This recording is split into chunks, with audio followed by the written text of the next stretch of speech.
décidé de faire une capsule sur ce que les juges font ou ne font pas. Euh, Malheureusement, il y a des jurisprudences dans toutes les directions euh, et les juges euh, peuvent appliquer une ou l'autre euh, à leur choix.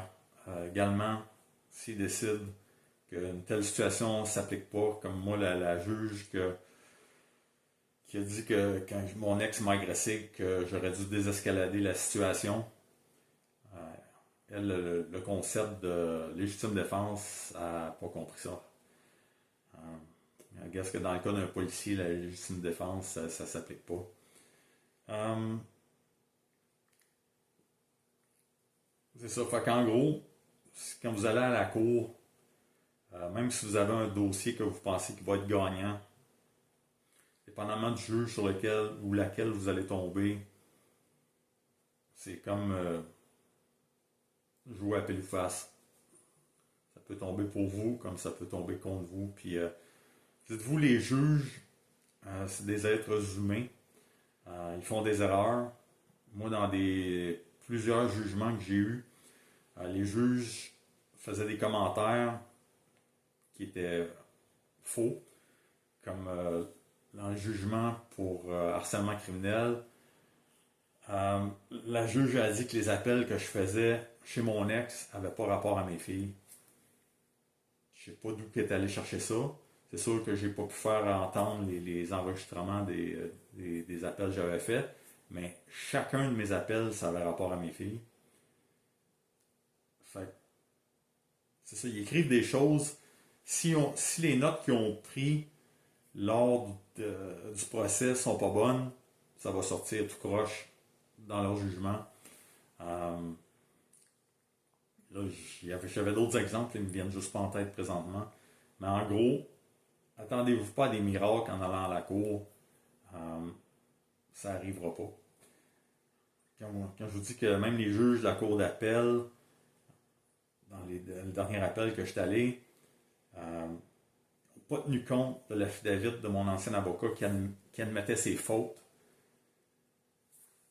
Un avocat ne va jamais admettre ses fautes s'il les a pas faites.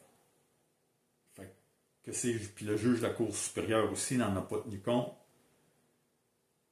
est allé dire que l'affidavit avait été fait au moment opportun pour moi.